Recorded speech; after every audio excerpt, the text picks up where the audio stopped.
Podcast ini diselenggarakan oleh Kelompok 2, Klinik Hukum Pidana Kelas D, Fakultas Hukum Universitas Sumatera Utara yang bertujuan untuk memberikan wawasan terkait isu-isu hukum terkini yang sedang berkembang di masyarakat. Oh iya, kenalin aku Renitan Kwiza selaku host yang akan memandu podcast hari ini dari awal hingga akhir. Nah, Sobat LI, hari ini kita akan membahas terkait isu yang cukup kontroversial, yaitu aborsi, kejahatan, atau hak asasi.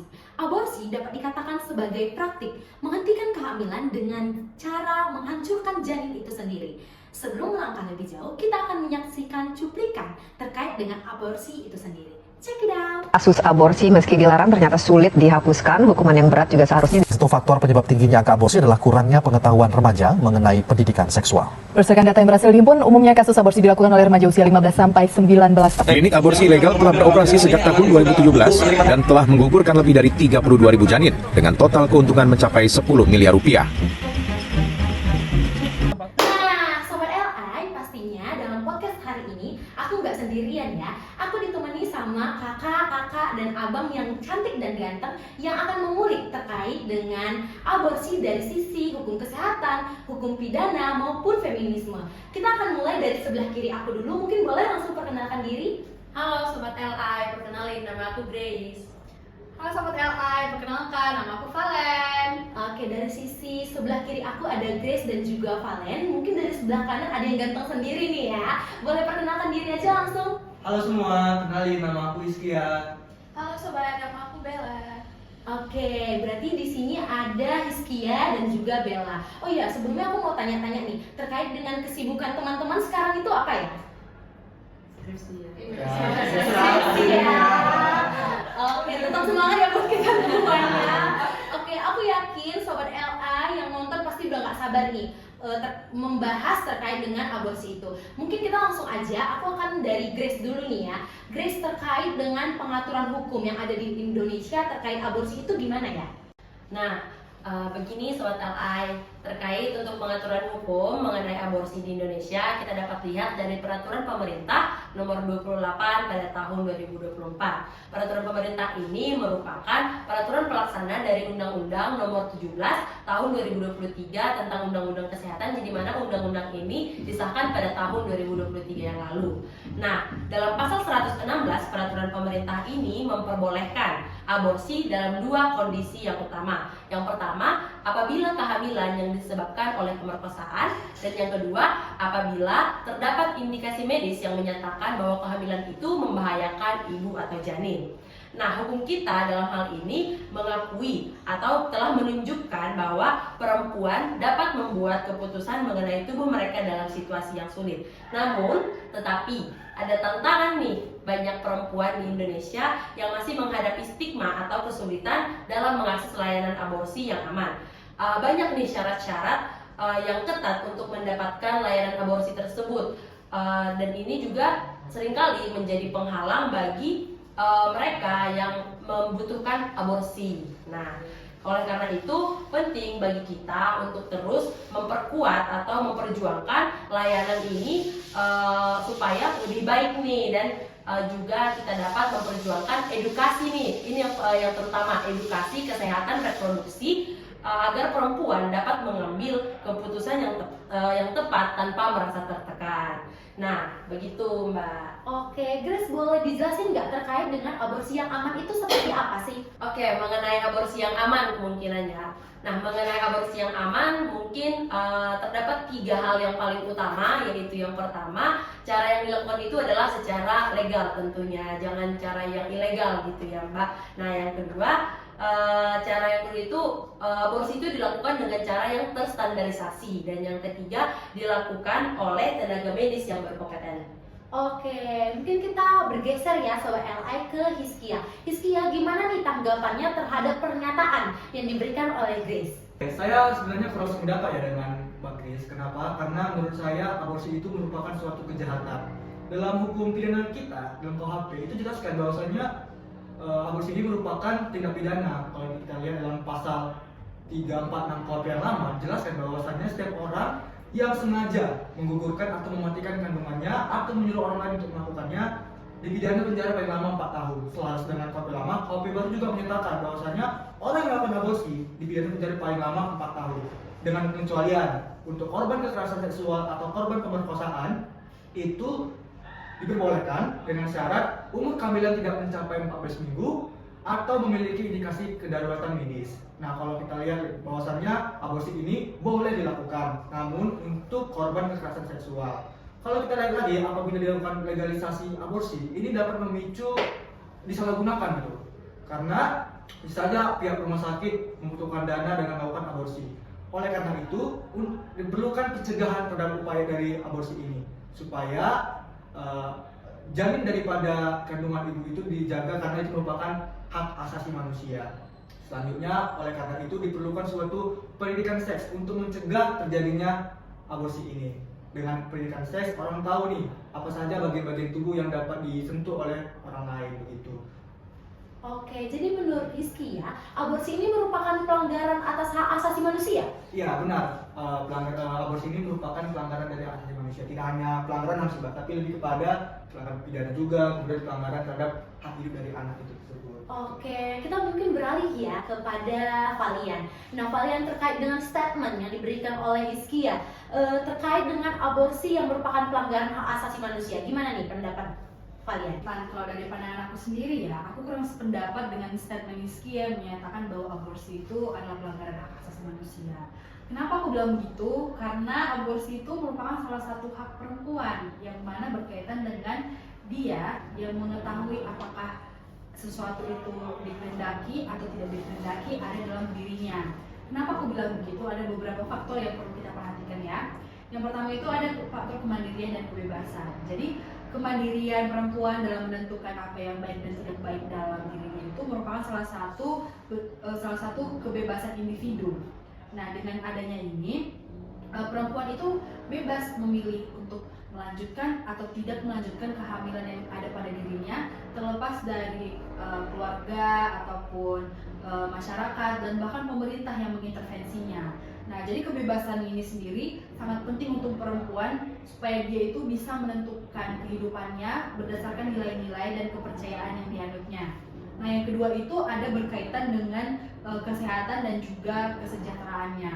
Nah, kita perhatikan itu banyak sekali kasus aborsi ini terjadi karena kesehatan ibu, baik itu fisik maupun mentalnya. Nah, aborsi ini seringkali dilakukan juga dalam konteks hal yang kedaruratan medis lah ya. Sehingga dengan kita memberikan kesempatan wanita untuk memilih, kita itu sudah memberikan dia kesempatan untuk hidup sehat dan sejahtera. Nah, yang ketiga itu ada berkaitan dengan dampak sosial dan juga dampak ekonomi. Hal ini terutama mengenai kehamilan yang tidak diinginkan. Kehamilan yang tidak diinginkan oleh perempuan itu memiliki dampak yang sangat panjang. Hal ini berkaitan dengan pendidikannya, karirnya, dan bahkan stabilitas ekonomi yang dimilikinya. Dengan kita memberikan kesempatan kepada perempuan untuk memilih melanjutkan kehamilan atau tidak, kita memberikan kesempatan kepada perempuan itu untuk menata hidupnya lebih baik lagi. Baik itu dari segi pendidikannya, karirnya, dan terutama yang kita harapkan itu dia memiliki perekonomian yang bangkit ya. Jadi diharapkan dengan dia diberikan kesempatan untuk memilih melanjutkan kehamilannya atau tidak, kita berharap perempuan ini memiliki kehidupan yang lebih baik dan memiliki hubungan keluarga yang lebih baik juga. Seperti itu ya kalau menurut pandangan saya, Renika dan juga teman-teman. Oke, semakin menarik ya diskusi kita pada hari ini. Di satu sisi ada yang menyatakan bahwa aborsi merupakan kejahatan, namun di sisi lain ada yang menyatakan bahwa aborsi merupakan hak bagi setiap perempuan. Hal dilihat dari data Badan Kependudukan dan Keluarga Berencana Nasional (BKKBN) menyatakan bahwa tahun 2023 kasus aborsi setiap tahunnya mencapai 2,4 juta jiwa, di mana sekitar 700.000 kasus terjadi pada remaja. Mungkin aku mau beranjak nih ya ke Bella. Bella, terkait dengan banyaknya kasus aborsi yang sudah saya sampaikan tadi, apa solusi yang mungkin Bella bisa tawarkan untuk menekan dari kasus aborsi ini? Oke, baik ya. Melihat data dari BKKBN yang menyebutkan bahwa setiap tahun ada 2,4 juta kasus aborsi di Indonesia dengan 700.000 diantaranya yang terjadi pada remaja, ini jelas menunjukkan adanya isu yang sangat kompleks dan menyangkut moralitas pastinya. Menurut saya sendiri, untuk aborsi ini merupakan pelanggaran hak asasi manusia yang mendasar karena perempuan tersebut merenggut nyawa dari janinnya, karena setiap janin itu memiliki hak untuk hidup. Di samping dari aspek-aspek sosial sosial yang ada pada masyarakat itu tidak membenarkan bahwa tetap saja perempuan mengambil keputusan untuk mengaborsi, karena tetap saja dia membuang janin dan merenggut hak untuk hidup si janin tersebut. Ada baiknya kita fokus saja kepada pendidikan seksual terhadap anak tersebut supaya mereka tahu pendidikan seksual dan mengurangi adanya kehamilan dini atau kehamilan yang tidak diinginkan, sehingga mengurangi adanya pikiran yang mengambil solusi akhir untuk aborsi, untuk merenggut nyawa si janin, dan itu juga termasuk hal yang melanggar hak asasi manusia yang mendasar pastinya. Oke, terkait dengan pendidikan seks nih, boleh dijelasin nggak kenapa pendidikan seks ini perlu sedari ini dilakukan? Ya, untuk berbicara tentang pendidikan seksual, pastinya ini adalah hal-hal yang sangat marak di sekitar masyarakat sekarang, karena sangat banyak kasus yang merupakan pelecehan seksual atau kekerasan seksual dan lain sebagainya. Maka dari itu saya percaya untuk orang tua zaman sekarang itu untuk ditanamkan pengetahuan seksual terhadap anaknya sejak dini. Kenapa? Yang pertama, kita tahu anak-anak pasti mempunyai keinginan tahu yang tinggi, dan mereka pasti mencari tahu dan ingin tahu apa fungsi-fungsi dari tubuh mereka dan apa perbedaan laki-laki dan perempuan. Oleh sebab itu, orang tua diperbolehkan untuk mengetahui dan beritahu kepada anak-anaknya fungsi-fungsi tubuh dari mereka sendiri, sehingga mereka tahu fungsinya dan juga mereka tahu pembedaannya terhadap perempuan dan laki-laki. Dan yang kedua, pastinya setelah mereka mengetahui fungsi-fungsi dari tubuh mereka, mereka juga akan kita kasih tahu batas-batasan yang diperbolehkan atau tidak diperbolehkan untuk dipegang oleh orang lain. Karena mereka di sana, di luar sana tidak hanya bertemu dengan orang-orang yang mereka kenal, melainkan juga mereka akan bertemu kepada orang-orang yang mereka tidak kenal. Bagaimana jika mereka memegang tubuh-tubuh atau batas-batas tubuh yang tidak diperbolehkan? Maka dari itu kita perlu mengedukasi anak-anak supaya mereka tahu batasan tubuh dan untuk menghindari kekerasan seksual atau pelecehan seksual yang ada di luar sana juga. Dan yang ketiga itu, setelah mereka tahu batasan-batasan tubuh dari mereka, fungsi-fungsi tubuh dari mereka, mereka juga harus kita edukasi tentang bagaimana konsekuensi ketika mereka memberikan hal tersebut atau terjadi pelecehan seksual terhadap mereka. Jadi kita berikan beritahu konsekuensinya sehingga mereka dapat menjaga tubuh mereka dari orang-orang di luar sana yang mungkin saja akan melakukan pelecehan seksual kepada mereka nantinya. Dan juga ini juga terkait aborsi itu sendiri, karena ketika mereka terjadi pelecehan seksual pastinya ada yang namanya kehamilan yang tidak diinginkan. Maka dari itu mereka pasti solusi akhirnya akan melakukan aborsi supaya tidak ketahuan orang tua atau pengaruh sosial orang-orang lain pasti akan dibicarakan dan sebagainya. Maka kebanyakan mereka mengambil keputusan untuk melakukan aborsi, sama saja itu mereka melanggar hak asasi manusia. Oke, udah cukup panjang ya. Mungkin aku mau balik lagi ke Grace. Gimana nih tanggapannya terkait dengan yang sudah disampaikan sama Bella? Mengenai kasus aborsi ini memang banyak terjadi pada anak-anak atau remaja ya. Tapi tidak dapat dipungkiri bahwa perempuan yang sudah dewasa juga dapat melakukan aborsi apabila membutuhkan. Nah, balik lagi, aborsi ini merupakan hak perempuan untuk mengatur tubuhnya sendiri.